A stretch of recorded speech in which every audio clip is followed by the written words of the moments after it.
The desert exhaled. A hot, gritty sigh that coated everything: skin, teeth, the inside of my eyelids. It was a breath that tasted of sand and sun-baked stone, a constant reminder of the unforgiving landscape that cradled and threatened the FOB. Another day bled into night, the sky a bruised purple canvas slashed with the orange glare of the perimeter lights. Each pulse felt like a heartbeat, a desperate rhythm against the silence that pressed in from all sides. But the silence was a lie. Beneath it thrummed a low, constant hum, the generators, the radios, the unspoken fear that clung to the air like the dust. Every shadow seemed to writhe, every gust of wind whispered a warning. Tonight felt different. Sharper. The air crackled with an energy that made the hairs on my arms stand on end. It was a premonition, a feeling deep in my gut that told me this wasn't just another night. This was a night that might not end. The taste of coffee, bitter and metallic, did little to cut through the acrid taste of fear. I gripped the chipped ceramic mug, the warmth a small, fragile comfort against the encroaching cold. The mug itself was a relic, a survivor of countless deployments, its surface worn smooth by the touch of countless hands. I imagined the stories it could tell, the whispered conversations, the silent prayers, the shared moments of camaraderie and despair. It was a tangible link to something bigger than myself, something that transcended the fear and uncertainty that gnawed at me. Outside, the wind picked up, swirling the sand into miniature tornadoes that danced across the barren landscape. They looked like ghosts, ephemeral and haunting, carried on the hot desert wind. Each gust sent a shiver down my spine, a reminder of the fragility of life, the impermanence of everything. The moon, a sliver of bone in the inky sky, offered no solace. It was a silent witness, a cold and distant observer to the drama unfolding below. I looked up at it, searching for some sign, some reassurance, but found only emptiness. The desert stretched out before me, an endless expanse of sand and rock, a landscape both beautiful and terrifying. It was a place that tested the limits of human endurance, a place that stripped you bare and forced you to confront your own mortality. And tonight, it felt like it was waiting for something to break, waiting for the silence to be shattered. Her name was Sarah. It tasted like summer rain and honeysuckle. I met her in a dusty bookstore, tucked away on a quiet street in Charleston. The kind of place that smelled of old paper and forgotten dreams. I was home on leave, adrift in a sea of normalcy, feeling like a ghost in my own life. She was browsing the poetry section, her brow furrowed in concentration, her fingers tracing the spines of the books. Something about her caught my eye, a quiet intensity, a vulnerability that mirrored my own. I remember the way the sunlight streamed through the window, illuminating the dust motes dancing in the air, and the way her hair, the color of spun gold, shimmered in the light. It felt like a scene from a movie, too perfect to be real. We talked for hours that day, about everything and nothing. About poetry and politics, about dreams and disappointments, about the things that made us laugh and the things that made us cry. I told her about the war, about the things I had seen and the things I had done, about the weight of responsibility and the constant fear. She listened without judgment, her eyes filled with empathy and understanding.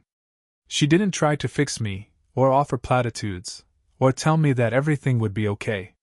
She simply listened, and in that listening, she gave me something I hadn't realized I needed, a safe space to be myself, to be vulnerable, to be human. We spent the rest of my leave together, exploring the city, walking along the beach, talking late into the night. We discovered a shared love of old movies and spicy food, of long walks in the rain and quiet evenings spent reading by the fire. She showed me the beauty in the everyday, the magic in the mundane. She reminded me that there was still goodness in the world, even after all the darkness I had seen. She had a way of seeing through my armor, of reaching the wounded boy inside. She made me feel alive again. One evening, as we sat on the porch swing, watching the sunset paint the sky in shades of orange and pink, she asked me why I did it. Why I kept going back. I didn't have an answer. Not a simple one, anyway. It wasn't about patriotism, or duty, or honor. It was something deeper, something more primal. A sense of responsibility, a need to protect the innocent, a desire to make a difference, however small. And maybe, just maybe, a little bit of adrenaline addiction. I told her that. She took my hand, her fingers intertwining with mine. "Just promise me you'll come back," she said, her voice barely a whisper. "Promise me you'll come back to me." I promised. A promise I wasn't sure I could keep. A promise that haunted me now, with every grain of sand that stung my face. The desert wind howled that night, a banshee wail mirroring the dread coiling in my gut. We were going out again. Another patrol. Another chance to not come back. Sergeant Miller, a man whose eyes had seen too much, clapped me on the shoulder, his grip too tight, too reassuring. "Keep your head down, rookie." Just like we practiced.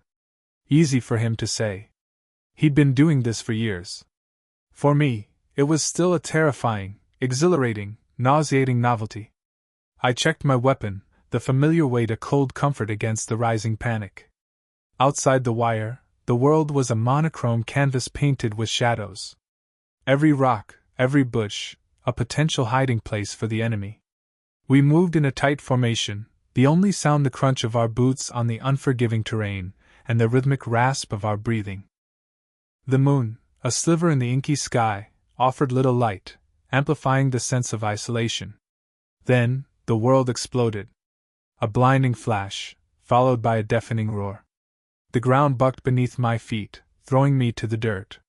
My ears rang, my vision blurred. I tasted blood. Disoriented, I scrambled for my rifle, adrenaline coursing through my veins. "IED! IED!" someone screamed. The air filled with the acrid stench of explosives and burning metal. I could hear the ragged cries of my comrades, the frantic shouts of orders. Miller was down. I saw him lying motionless, a crimson stain spreading across the sand. Fear, raw and primal, threatened to consume me. We were pinned down. The insurgents, hidden in the rocks, unleashed a barrage of gunfire. Bullets whizzed past my head, kicking up dust and sand. I returned fire, blindly, desperately, praying that I wouldn't be next. Time seemed to warp and distort. Each second stretched into an eternity, each breath a precious gift. Someone yelled, "Reyes! Cover me!" It was Thompson, a wiry kid from Oklahoma, his face streaked with grime and sweat. He was trying to reach Miller. I laid down, suppressing fire, squeezing the trigger until my fingers ached. Thompson made it to Miller, but it was too late. He shook his head, his eyes filled with a grief that mirrored my own. The firefight raged on. We were outnumbered, outgunned, and running out of ammunition. Just when I thought it was over, that this was how it would end, the cavalry arrived. A wave of Apaches descended from the sky, their Gatling guns unleashing a torrent of destruction. The insurgents scattered, their attack broken. The silence that followed was almost as deafening as the explosion. We were alive. But Miller wasn't. The weight of his death settled on me, heavy and suffocating. He was more than just a sergeant. He was a mentor, a friend, a father figure in a land that offered no comfort. Back at the FOB, the world seemed muted, unreal. The laughter of my comrades grated on my nerves. How could they be so casual, so unaffected? Didn't they understand that everything had changed? That we were all living on borrowed time? I sat alone in my bunk, staring at the ceiling, replaying the events of the night in my mind. The flash, the roar, Miller's lifeless eyes. The images were seared into my memory, a permanent reminder of the fragility of life. Sleep offered no escape. Nightmares plagued me, filled with explosions and gunfire, and the faces of the dead. Now, years later, the desert is a distant memory, a faded photograph in the album of my mind. But the war, the real war, rages on inside me. It whispers in my ear in the dead of night, reminding me of what I've seen, what I've done, what I've lost. I try to forget, to bury the memories deep within, but they refuse to stay buried. They surface at the most unexpected moments. The smell of diesel fumes, the sound of a helicopter overhead, a sudden loud noise. Each trigger sends me spiraling back to that night, back to the chaos and the fear and the overwhelming sense of loss. I see Miller's face everywhere. In the faces of strangers on the street, in the faces of my own children. He's a ghost that haunts me, a constant reminder of the price of freedom. I try to honor his memory, to live a life worthy of his sacrifice, but it's not always easy. The darkness lingers, a shadow that threatens to consume me. I avoid crowds, loud noises, anything that might trigger a flashback. I isolate myself, pushing away the people who care about me. I'm afraid of what they'll see, of the darkness that I carry within. My wife tries to understand, but she can't. How could she? She wasn't there. She didn't see what I saw. Sometimes, late at night, when the world is quiet and still, I sit alone and drink. The alcohol numbs the pain, silences the voices, if only for a little while. But the relief is temporary. The darkness always returns, stronger than before. I know I need help. I know I need to talk to someone. But the words catch in my throat, trapped behind a wall of fear and shame. How can I explain the things I've seen, the things I've done? How can I make anyone understand the weight of the burden I carry? The war is over, they say. But for me, it will never be over. It's a part of me now, woven into the fabric of my being. I am a soldier, a survivor, a ghost. And every night, I relive the night we lost Miller, the night a piece of me died in the desert. Every night could still be the last. Just in a different way. The dust swirled, settling on the makeshift memorial. A helmet rested atop a rifle, bayonet plunged into the parched earth. Dog tags, glinting faintly, hung from the rifle's handguard. Around it, a circle of weary faces, etched with grief and exhaustion. The setting sun painted the scene in hues of orange and blood red, a fitting backdrop for the somber moment. Sergeant Major Reyes stepped forward, his voice raspy. We lost good men. The best of us. They fought with courage, with honor. They died protecting each other. Protecting us. He paused, his gaze sweeping over the faces of his men, seeing the raw pain reflected in their eyes. Their sacrifice, it won't be forgotten. He nodded to a young soldier, barely old enough to shave, who stepped forward with a bugle. The mournful notes of taps echoed across the desolate landscape, a poignant farewell to fallen comrades. Later, as darkness deepened, I found myself alone on the perimeter. The stars, impossibly bright in the clear desert air, seemed to mock the darkness that had settled in my soul. The faces of those we lost flashed before my eyes: Jackson, always cracking jokes to lighten the mood; Miller, the quiet medic who patched us up without complaint; Thompson, the young gunner who dreamed of opening a garage back home. Gone. All gone. A hand touched my shoulder. It was Reyes. He didn't say anything for a long moment, just stood there beside me, sharing the silence. Finally, he spoke, his voice low and steady. You okay, son? I shook my head, unable to find the words to express the turmoil inside me. I don't understand, Sergeant Major. What was it all for? What did we accomplish here? Reyes sighed, the sound heavy with the weight of experience. I don't know if there's an easy answer to that, son.